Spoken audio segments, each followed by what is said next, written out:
The first guard locked both hands around Zuri Bennett's arm in the center of the ballroom. The second stepped behind her and reached for her waist. "Take her out," Celeste Marlowe ordered. "And do not be gentle. She attacked one of my guests." More than 200 people turned toward the black maid in a torn apron. Zuri did not resist. She stood perfectly balanced, her deep brown skin calm beneath the camera flashes, her braids still neat. The guards saw only an employee. They did not see the woman who had once won 3 international combat championships. The first guard twisted her wrist. One small movement would have broken his grip. A shift of her hip could have sent the second man across the marble floor. Zuri knew exactly where each man's balance was weak. But 10-year-old Emma Kingsley stood near the staircase, trembling so violently that the silver recorder in her hand rattled against her dress. Zuri met the child's frightened eyes and slowly opened her free hand. Inhale. Hold. Exhale. It was the signal she had taught Emma during panic attacks. Emma tried to copy her. Celeste noticed and snapped, "Stop looking at her. She is not your family." The guards pulled Zuri toward the doors. She allowed them to move her 3 steps. Then a man's voice came from the dark gallery above. "Release her." The room froze. Billionaire Adrian Kingsley stood at the railing. His tuxedo was raindamp, and his expression held none of the warmth Celeste expected from the man she would marry in 6 weeks. They released her. Zuri stepped away but looked only at Emma. The girl ran across the ballroom and wrapped both arms around her waist. Celeste's face tightened. "Adrian, thank goodness." She assaulted Grant Holloway in front of everyone. Adrian descended slowly. His eyes moved from Emma's shaking shoulders to the red marks on Zuri's wrist. "What happened?" Celeste answered first. "She lost control. Grant asked her to leave the private gallery, and she threw him into a table." Grant cradled his shoulder. "She's dangerous," Grant said. "She knew exactly how to hurt me." Whispers spread. Adrian looked at Zuri. "Is that true?" "No." Celeste laughed. "Of course she denies it." Zuri finally faced Adrian. "I stopped him from taking Emma through the service corridor." Emma held her tighter. Adrian's expression changed. "Taking her where?" Grant straightened. The child was upset. "Miss Marlowe asked me to bring her somewhere private." "I never asked him to touch me," Emma whispered. Celeste smiled, but something cold entered her eyes. She was causing a scene. Grant was helping. Zuri turned toward the guests. Emma said no 3 times. Discomfort moved through the ballroom. Adrian looked at Grant. "Did she?" Grant hesitated. Celeste stepped closer. "This woman has filled Emma's head with fear for months. She made your daughter dependent on her, and tonight she became violent." The word settled across the room before anyone examined it. Violent. It had followed Zuri for 7 years. Before Kingsley House, Zuri had been known as the Iron Orchid. At 24, she held national titles in judo and kickboxing. Sports magazines praised her discipline. Then a championship bout ended with her opponent unconscious beneath the arena lights. The strike had been legal. The referee failed to stop the match. Zuri was declared the winner while medics rushed in. She never competed again. For 6 years, she taught self-defense in her mother's gym. Her lessons focused on restraint.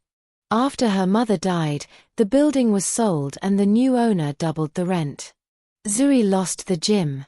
She accepted the housekeeping job for stable pay and to support her younger brother. She never mentioned the trophies packed inside a storage box. She wanted no one to see only what her hands could do. Now Celeste had found that past and placed it before the ballroom like a weapon. "She hid her identity from you," Celeste said. "Your maid is a professional fighter." Adrian's gaze returned to Zuri. Is she telling the truth? I used to compete. A murmur swept through the guests. Grant's fear suddenly became more convincing. Celeste pressed harder.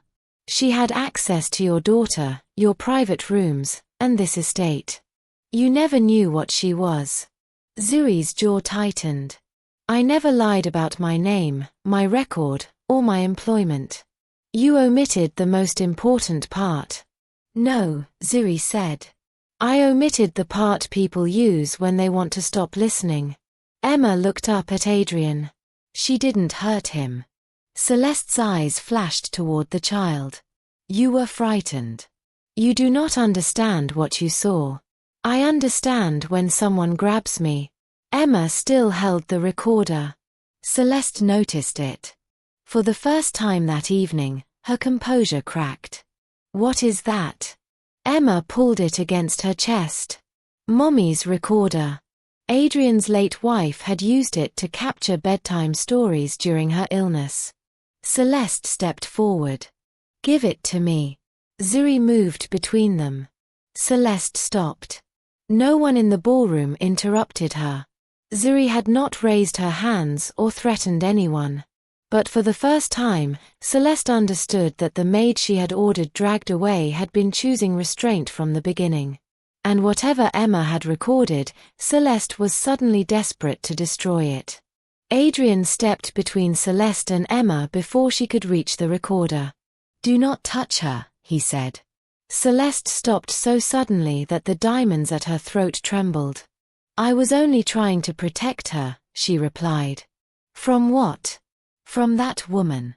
Zuri felt every eye in the ballroom return to her. Celeste pointed toward the red marks on Zuri's wrist. She has spent months teaching Emma secret signals, private routines, and physical techniques without your permission. Now your daughter is defending her against you. Emma's grip tightened around the recorder. She never taught me to fight. Grant gave a bitter laugh. She knew enough to put me through a table. Zuri looked at him. You tripped when I moved Emma behind me. You grabbed my arm. Because your hand was around hers. Adrian turned toward the nearest security camera mounted above the eastern arch. Bring me the ballroom recordings. The security chief shifted uncomfortably. That section of the system went offline 20 minutes before the incident. Adrian's face hardened. Why? We're checking.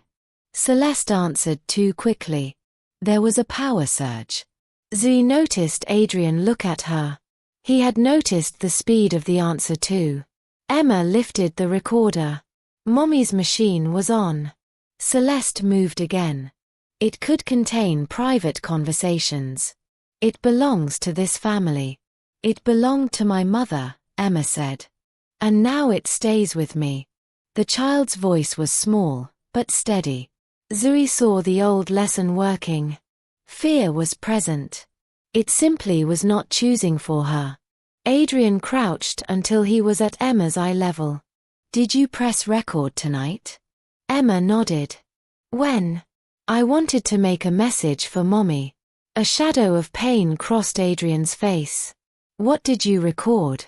I don't know. I left it behind the curtain when Grant came after me. Grant's posture changed. Only slightly. Zuri saw it. So did Adrian. Why were you behind the curtain? He asked. Emma looked toward Celeste. She told me I had to practice the speech again. Celeste folded her arms. The child was supposed to welcome me into the family. She has been refusing for weeks because Zuri keeps encouraging this unhealthy attachment to the past. Zuri's voice cooled. Her mother is not an unhealthy attachment. A murmur spread through the guests.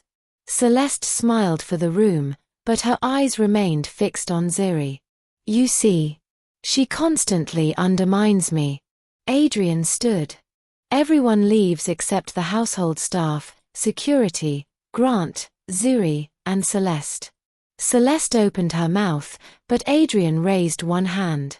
This evening is over. The orchestra lowered their instruments. Guests began moving toward the doors, whispering behind gloved hands and raised phones. Within minutes, the ballroom felt larger and colder. Adrian took the recorder from Emma carefully. "May I listen?" Emma nodded. Celeste's hand closed around the edge of a table. Adrian pressed play. At first there was only Emma's soft voice. "Hi, Mommy. Daddy is getting married, but I don't think he knows she is mean when he leaves." Adrian closed his eyes briefly. The recording continued. Footsteps. Fabric moving. Then Celeste's voice, distant but clear. "Do not ruin tonight for me." Emma answered, "I don't want to call you Mom. You will say what we practiced." "No." A sharp sound followed. Not a slap. The sound of something being snatched. Then Grant's voice appeared. "Just take her upstairs. I'll handle the maid if she interferes." Adrian stopped the recording. No one moved. Celeste recovered first. Emma was upset. Grant was helping me calm her. "By taking her through a service corridor?" Adrian asked. She needed privacy. Emma shook her head. "He hurt my wrist." Grant lifted both hands. "I barely touched her." Zuri stepped forward. "You left fingerprints." Everyone looked at Emma's arm. Beneath the lace sleeve, faint red marks curved around her wrist. Adrian's face changed. Not into rage. Into something colder. Grant backed away. "This has been twisted." "No," Adrian said. "This has been hidden." He ordered security to photograph Emma's wrist and preserve the recorder immediately. Then he turned toward Zuri. "I need you to stay." Zuri's expression did not soften. "You asked me to stay away from Emma before hearing the truth. I made that decision under pressure. You made it because my past frightened you." Adrian did not deny it. That honesty surprised her more than an excuse would have. "I was wrong," he said. Celeste laughed in disbelief. "You are apologizing to the maid while your engagement gala collapses around us?" Adrian faced her. "I am apologizing to the person who protected my daughter while I was upstairs trusting the wrong people." Celeste's mask cracked. "You think one recording proves anything? It proves you ordered Emma to perform affection she did not feel. It proves Grant intended to remove her privately. And it proves you were more interested in controlling the story than protecting the child." Celeste stepped closer. "Be careful, Adrian. You do not know what Zuri wants." Zuri answered before he could. "I want your hand off that recorder." Everyone turned. Celeste's fingers had moved toward the evidence bag on the table. She pulled back instantly. Adrian saw it. So did the security chief. Celeste's face became still. Then the lights went out. A scream rose from the corridor. When the emergency lights flickered on, the evidence bag was gone. And so was Grant. The emergency lights washed the ballroom in a weak red glow. For 1 second, no one moved. Then Adrian's voice cut through the darkness. "Lock every exit." The security chief reached for his radio. "East corridor, service entrance, garage, and garden gate. No one leaves the estate." Celeste pressed one hand to her chest. "This is becoming absurd." Adrian did not look at her. "Where is Grant?" "I have no idea." Zuri moved toward the doorway where he had disappeared. The security chief blocked her. "Please remain here. He has the recorder." "We don't know that." Zuri looked at the empty evidence table. "We know the bag disappeared when the lights failed. We know Grant disappeared at the same time. That is enough." Adrian nodded. "Let her through." Celeste stared at him. "You are letting a former fighter join a security search?" "I am letting the person who has noticed every danger tonight help us find my daughter's property." Zuri left the ballroom with 2 guards behind her. The service corridor was nearly dark. Rain struck the tall windows, and the old house groaned beneath the storm. Zuri stopped beside the first junction. One passage led toward the kitchen. The other descended to the garage. She crouched near the carpet. A drop of blood marked the edge of the runner. One of the guards frowned. "You think Grant is injured?" "Not seriously." Zuri pointed toward a brass corner on the console table. He moved fast in the dark and caught his hand. Another drop appeared near the garage stairs. They followed it down. Halfway there, a door slammed below. The younger guard rushed ahead. Zuri caught his sleeve. "Do not chase blindly. He's getting away. He wants you to hurry." The guard looked at her. "How do you know?" "Because the main garage exit is locked from the security station. If he went down there, it is not to escape." A metallic crash sounded from below. Zuri moved first, descending quietly along the wall. The garage was filled with black vehicles and narrow shadows. A side door stood open, letting rain blow across the floor. The evidence bag lay near the nearest car. Empty. Grant was gone. The security guard picked up the torn plastic. "The recorder isn't here." Zuri saw a smear of mud leading toward an old maintenance passage. Then she noticed something else. A small piece of pale blue ribbon caught beneath the rear tire of a car. Emma had worn the same ribbon around her waist. Zuri's blood went cold. She turned toward the guard. "Where is Emma?" "In the ballroom with Mr. Kingsley." "Confirm it." The guard called upstairs. His face changed. Emma was no longer there. Adrian had sent her to the blue sitting room with the housekeeper minutes before the lights failed. The room was now empty. Zuri did not wait. She ran toward the maintenance passage. Behind her, the guards shouted into their radios. The narrow corridor led beneath the oldest wing of the estate. Pipes ran across the ceiling. The storm drowned out footsteps. Zuri reached a locked storage door and heard a child crying on the other side. "Emma!" The crying stopped. Then came one frightened whisper. "Zuri!" She tested the handle. Locked. "Move away from the door." Zuri stepped back and struck beside the lock with the heel of her palm. The old frame split.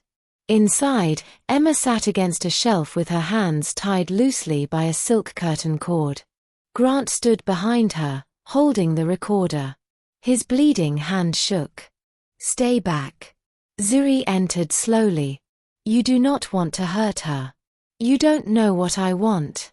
I know you had time to leave the estate and came here instead." Grant glanced toward the passage. "They will blame me for everything." "Did Celeste ask you to take Emma?" His jaw tightened. "She said the girl was ruining the engagement." "Did she ask you to destroy the recording?" "She said it contained private family material." Emma looked at Zuri. "He said he would let me go if I told him the password." The recorder had a simple lock screen. Only Emma knew the code. Zuri kept her voice calm. "Grant, place it on the floor. You think you can order me around because you know how to fight? No. I think you are frightened and making each decision worse than the one before." His hand moved toward Emma's shoulder. Zuri's entire body changed. "Not violently. Precisely. If you touch her again," she said, "you lose the chance to walk out of this room on your own." Grant heard something in her voice that the ballroom had missed. He stepped away from the child. Then footsteps thundered through the corridor. Adrian appeared with security behind him. Grant panicked. He hurled the recorder toward a drainage opening in the floor. Zuri moved before anyone else. She caught his wrist, turned beneath his arm, and guided him face down against the concrete without striking him once. The recorder bounced near the drain. Emma scrambled forward and caught it inches before it disappeared. Security pulled Grant away. Adrian untied his daughter and held her so tightly she could barely breathe. Zuri stood several feet away, chest rising and falling, one hand still open at her side. Adrian looked at her. You could have hurt him. Yes. But you didn't. No. Emma clutched the recorder. He said Celeste told him to take me upstairs. Grant shouted from the corridor.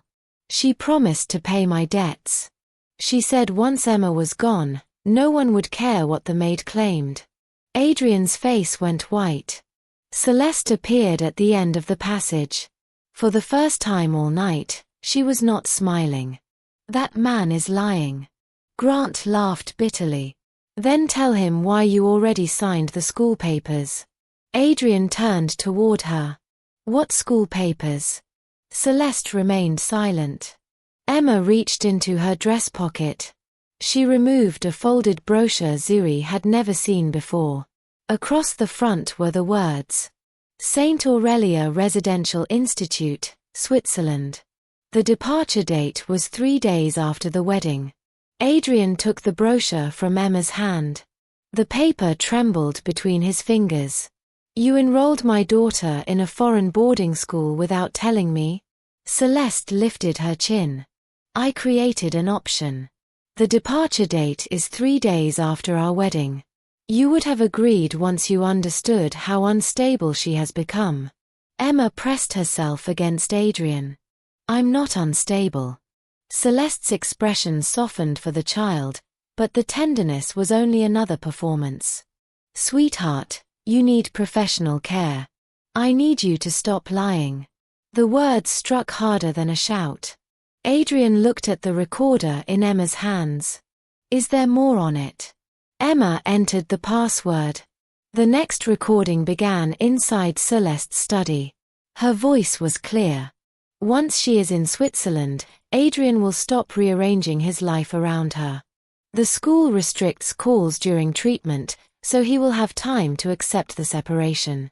Grant asked, and the maid? She will be blamed for Emma's behavior. Her fighting history makes that easy. The recording continued. Celeste described how Reed would provoke Maya, how Zuri would intervene, and how edited footage would make the maid appear dangerous. Then came the final sentence. If Adrian still hesitates, we tell him Zuri planned to take Emma. A frightened father will believe anything. The recorder stopped. Celeste's face had become completely still. Adrian stepped away from her as though the air around her had turned poisonous. You used my daughter's fear to remove her from her own home. I was trying to save our marriage. We are not married. Not because of her. Celeste pointed at Zuri. Because you allowed a maid to become more important than your future wife. Zuri moved closer to Emma. This was never about me. Celeste laughed bitterly. It became about you when she started trusting you more than me. Adrian looked toward security. Remove Celeste from the estate. She is not to contact Emma, Zuri, or any household employee. Celeste's eyes widened. You cannot throw me out based on a child's recording and the word of a criminal. Grant shouted from behind the guards. You planned all of it. You agreed to help. Because you paid my debts. That confession ended any remaining uncertainty. Security escorted Grant away first. When the guards approached Celeste, she did not resist. Instead, she looked directly at Zuri. You think this is victory? Zuri said nothing. Celeste's smile returned. By morning, every news outlet will know that a former fighter secretly trained a grieving billionaire's daughter and manipulated her against his fiancée. Adrian's expression darkened. No one will believe you. They already will. Celeste reached into her clutch and removed her phone. A scheduled article was open on the screen. The headline read, Violent Maid Targeted Billionaire's Traumatized Child. It included old fight photographs, private details about Zuri's opponent, and claims that Zuri had been dismissed for aggression. The article was scheduled to publish in 12 minutes. Adrian reached for the phone. Celeste stepped back. Stopping one article will not stop the others. Zuri understood immediately. Celeste had prepared for failure. By sunrise, the truth inside the estate might be buried beneath a louder public lie. Adrian ordered his legal and media teams into the study. Zuri remained with Emma near the passage entrance. "You saved me," Emma whispered. Zuri looked at the red wristband still tied around the child's hand. "You helped save yourself." Adrian returned moments later. His face carried a helplessness Zuri had never seen. "The article has already been distributed to several outlets." "Then I need to leave," Zuri said. Emma grabbed her hand. "No. If I stay, Celeste will say I'm hiding behind your father." Adrian stepped closer. "You should not have to face this alone." "I won't." Zuri looked toward the recorder. "She used my past because she thinks shame will keep me silent." Her eyes hardened. "Tomorrow, I'm going to tell the whole story before she can rewrite it." And somewhere beyond the estate gates, Celeste was already preparing her final attack. By morning, Zuri stood before the press with Emma beside her and played the recording. Grant confessed, the school papers were exposed, and Celeste's lies collapsed. She lost the foundation, the engagement, and every position built on fear. Zuri reopened her mother's gym with community support, refusing Adrian's money unless it came without control. Months later, Emma trained there each Saturday while Adrian learned to listen before acting. One evening, he asked Zuri for dinner. She smiled and said, "One step at a time." The red wristband remained above the door, reminding them that true strength always begins with restraint.